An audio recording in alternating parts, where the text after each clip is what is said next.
ಮಂಡ್ಯ ರಾಜಕಾರಣ ಅಂದ್ರೇನೆ ಹಾಗೆ ಮಂಡ್ಯದಿಂದ ಇಂಡಿಯಾವರೆಗೂ ಸದ್ದು ಮಾಡ್ತಾನೆ ಇರುತ್ತೆ ಮಂಡ್ಯ ರಾಜಕಾರಣ. ಸುಮಲತಾ ಅವರಿಗೆ ಟಿಕೆಟ್ ಯಾವ ಪಕ್ಷದಿಂದ ಕೊಡಬೇಕು, ಯಾರ ಪಕ್ಷದಿಂದ ಕೊಡ್ತಾರೆ ಅನ್ನುವಂಥದ್ದು ಕೂಡ ಚರ್ಚೆಗೆ ಗ್ರಾಸವಾಗಿತ್ತು. ಅಂತಂದ್ರೆ 2019ರಲ್ಲಿ ಸುಮಲತಾ ಅವರು ಪಕ್ಷೇತರವಾಗಿ ನಿಂತುಕೊಂಡ್ರು, ಭರ್ಜರಿ ಗೆಲುವನ್ನ ಸಾಧಿಸಿದ್ರು.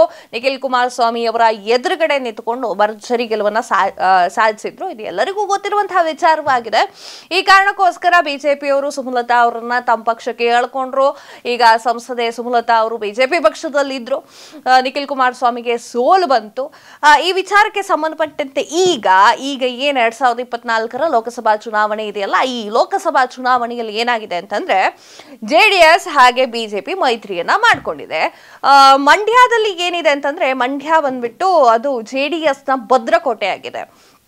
ಅಲ್ಲಿ ಯಾರು JDS ಇಂದ ನಿಂತ್ಕೊಂಡ್ರು ಗೆಲ್ತಾರೆ ಅನ್ನುವಂಥದ್ದು ಈಗ ಸದ್ದು ಮಾಡುತ್ತೆ. 2019ರಲ್ಲಿ ಅದು ಸುಳ್ಳಾಗಿದ್ರು ಕೂಡ ಅದು ಬಿಜೆಪಿ JDS ನ ಭದ್ರಕೋಟೆ, ಮಂಡ್ಯ JDS ನ ಭದ್ರಕೋಟೆ ಅಂತಾನೆ ಹೇಳ್ತಾ ಬಂದಿದೆ. ಈಗ ಭದ್ರಕೋಟೆ ಅಂದಾದ್ರೆ ಕೆಲವೊಂದು ಕಡೆ ಚರ್ಚೆ ಬರ್ತಾ ಇತ್ತು. ಏನಂತಂದ್ರೆ ಕುಮಾರಸ್ವಾಮಿ ಅವರೇ ಮಂಡ್ಯದಲ್ಲಿ ನಿಂತ್ಕೊಂತಾರೆ ಅಂತ ಹೇಳ್ತಾ ಇದ್ರು. ಈಗ ಮೈತ್ರಿ ಸರ್ಕಾರ ಆಗಿದ್ದಕ್ಕೆ ಸುಮಲತಾ ಅವರು ಏನ್ ಮಾಡ್ತಾರೆ ಅಂತ ತುಂಬಾ ಜನಕ್ಕೆ ಇದು ಮನಸ್ಸಲ್ಲಿ ಕೊರಿತಾ ಆಯ್ತು. ಸುಮಲತಾ ಅವರು ಪಕ್ಷೇತರವಾಗಿ ಮತ್ತೆ ನಿಂತ್ಕೊಂಡ್ಬಿಡ್ತಾರ ಅಥವಾ ಬೇರೆ ಎಲ್ಲಾದ್ರೂ ಹೋಗಿ ಟಿಕೆಟ್ ತಗೊಂತಾರ, ಅಂದ್ರೆ ಬೆಂಗಳೂರು ಕೇಂದ್ರ ಆಗಿರ್ಲಿ, ಬೆಂಗಳೂರು ಉತ್ತರ ಆಗಿರ್ಲಿ, ಎಲ್ಲಾರು ಬೇರೆ ಕಡೆ ಅವರಿಗೆ ಟಿಕೆಟ್ ಕೊಟ್ಬಿಡ್ತಾರ ಅಥವಾ ಅವ್ರು ಅದಕ್ಕೆ ಒಪ್ತಾರ, ಸುಮಲತಾ ಅವರು ಅದಕ್ಕೆ ಒಪ್ತಾರ ಅನ್ನುವಂಥದ್ದು ಕೂಡ ಎಲ್ಲಾ ಕಡೆಗೂ ಚರ್ಚೆ ಆಗ್ತಾ ಇತ್ತು. ಈಗ ಸುಮಲತಾ ಅವರು, ಸಂಸದೆ ಸುಮಲತಾ ಅವರು ಅದಕ್ಕೆಲ್ಲದಕ್ಕೂ ಸ್ಪಷ್ಟನೆಯನ್ನ ನೀಡಿದ್ದಾರೆ.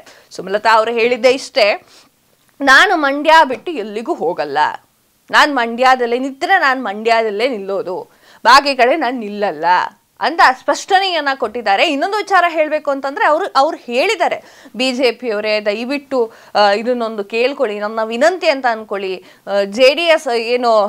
JDS ಹಾಗೆ ಬಿಜೆಪಿ ಅವರು ಮೈತ್ರಿ ಇದೆ ಅಲ್ವಾ, ಈ ಕಾರಣಕ್ಕೋಸ್ಕರ ಮಂಡ್ಯನ ನಿಮ್ಮ ಹತ್ರನೇ ಇಟ್ಕೊಳ್ಳಿ, ಕೊಡಬೇಡಿ ಅಂತೆಲ್ಲ ತುಂಬಾ ಕೇಳ್ತಾ ಇದ್ರು. ಈ ಕಾರಣಕ್ಕೆ ಅವರೇ ಬಾಯ್ ಬಿಟ್ಟು ಹೇಳಿದ್ದಾರೆ. ವಿಜೇಂದ್ರ ಅವರು ಕೂಡ ನನ್ನ ಜೊತೆ ಮಾತನಾಡಿದ್ದಾರೆ, ಅವ್ರು ನಮ್ಮ ಮನೆಗೆ ಬರ್ತಾ ಇದ್ದಾರಂತೆ, ಇಬ್ರು ಚರ್ಚೆ ಮಾಡ್ತೀವಿ, ಅದಾದ್ಮೇಲೆ ನಂತರ ನಾನು ಹೇಳ್ತೀನಿ ಏನು ಟಿಕೆಟ್ ಸಿಗುತ್ತೋ, ನಾನು ಬೇರೆ ಕಡೆ ನಿಂತ್ಕೊಂತೀನೋ ಏನು ಎತ್ತ ಅಂತ ನಾನು ಹೇಳ್ತೀನಿ ಅಂತ ಸ್ಪಷ್ಟನೆಯನ್ನ ನೀಡಿದ್ದಾರೆ. ಇನ್ನೊಂದು ವಿಚಾರ ಹೇಳಬೇಕು ಅಂತಂದ್ರೆ ಏನು ಮಂಡ್ಯದಲ್ಲಿ ಗುಸುಗುಸು ಪಿಸುಪಿಸು ಅಂತ ನಡೀತಾ ಇತ್ತಲ್ವಾ, ಅದಕ್ಕೆಲ್ಲದಕ್ಕೂ ತೆರೆ ಬಿದ್ದಿದೆ. ಸುಮಲತಾ ಅವರು ನಿಂತ್ಕೊಂಡ್ರೆ ನಾನು ಮಂಡ್ಯದಲ್ಲೇ ನಿಂತ್ಕೊಳ್ಳೋದು, ಬಾಕಿ ಕಡೆ ನನ್ನ ಕಾಲ್ ಕೂಡ ಇಡಲ್ಲ ಅಂತ ಖಡಕ್ ಆಗಿ ಹೇಳ್ಬಿಟ್ಟಿದ್ದಾರೆ. ಇನ್ನೊಂದು ವಿಚಾರ ಹೇಳಬೇಕು ಅಂತಂದ್ರೆ ಸುಮಲತಾ ಅವರೇ ಹೇಳ್ತಾ ಇದ್ರು ಏನಂತಂದ್ರೆ ಕಾಂಗ್ರೆಸ್ನಲ್ಲೂ ಕೂಡ ನನ್ಗ್ಯಾರು ಏನು ಹೇಳ್ತಾ ಇಲ್ಲ. ಇನ್ನೊಂದು ವಿಚಾರ ಏನಂತಂದ್ರೆ ಕಾಂಗ್ರೆಸ್ನವರು ನನ್ನನ್ನು ದ್ವೇಷ ಮಾಡ್ತಾ ಇಲ್ಲ, JDSನವರು ಕೂಡ ನನ್ನನ್ನು ದ್ವೇಷ ಮಾಡ್ತಾ ಇಲ್ಲ. ಯಾಕಂತಂದ್ರೆ ನನ್ನ ಗಂಡ ಅಂದ್ರೆ ಅಂಬರೀಷ್ ಅವರು ಏನು ಕಾಂಗ್ರೆಸ್ ಅಲ್ಲೇ ಇದ್ರು, ತುಂಬಾ ಚೆನ್ನಾಗೇ ಇದ್ರು. ನಮ್ಮ ಮತ್ತೆ ಕಾಂಗ್ರೆಸ್ ನಡುವೆ ಚೆನ್ನಾಗೇ ಇದೆ, ನಮ್ಮ ಮನೆ ಬಾಗಿಲು ತೆಕ್ಕೊಂಡೇ ಇರುತ್ತೆ.